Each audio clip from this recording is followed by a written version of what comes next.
Chisan, OFW dito sa Hong Kong. Tara, sama tayo at maggala na naman tayo dito sa Wan Chai.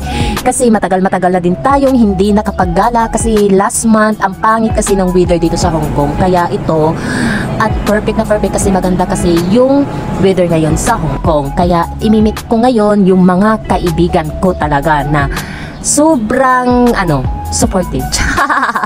At ito na nakalabas na tayo sa Wan Chai at pupuntahan pala namin yung nagtitrend dito sa Hong Kong na tourist spot.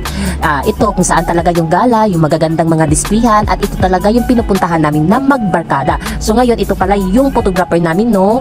Lahat yan, supportive yan, nagpo-photographer talaga. Hindi makukuha yung magagandang mga ambience at view kung wala ka talagang magandang photographer. Kasi kapag wala kang magandang photographer, ay jay, wag ka na lang talaga kasi useless talaga yung yung ambience ng displayhan. Pangit. O ito. At ito ewan ko sa kanila kung anong pinag-uusapan nila. Bakit galit si Ate Chip, At ito pagkatapos namin dito mag-picture ng row, pumunta na naman kami doon sa kabila sa may MTR station na displayhan. Kaya tara! Karon nami diri nag-visit ni sa Victoria Harbor. So ato na mo ang MTR na usa sa mga famous diri sa Hong Kong. Uban sa ako mga amiga. Hi Sim. Hello, hello. Ugnapot sila di ba? So, ipakita ka mo niya ang MTR na ginadisplay diri sa Victoria Harbor. At itong na nga, naglakad-lakad kami ng mga kaibigan ko dito papunta sa Flyhead MTR station. So dito lang talaga ito, malapit sa seaside. So straight lang talaga yon. At yun, nakita na talaga napakaganda. Ang dami-dami ng tao, nagpipicture at nagbibisit talaga dito. Ang ganda-ganda kaya guys. Alina kayo at punta kayo dito. Free lang po siya, walang bayad. Kaya enjoy nyo talaga yung gala. Kahit 100 lang yung laman ng octopus nyo. Habang may buhay, habang plus Bisaya today, ligo na tong tuhod, hala day, laag mo, laag ayod, gora. So, mo siya, ang iyang exit tayon, so makita ninyo ang pinakaganda na.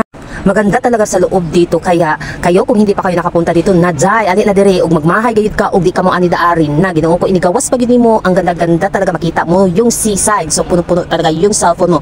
At ito na nga mag-concert na ako dito dahil parang madaming mga audience nagtitinginan sa iyo pero yun pala wala.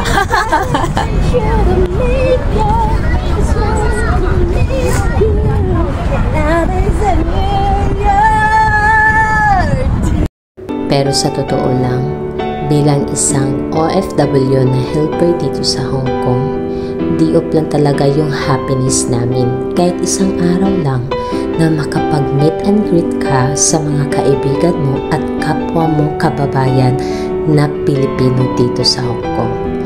Kaya lahat ng mga stress, pagod, hirap, struggle sa buhay, sa trabaho, at homesick sa pamilya mo, dito talaga namin nilalaan lahat kapag nakapag-day-off kami. Kaya ito, laban lang. Kaya yung laban namin, hindi namin alam kung kailan yan matatapos.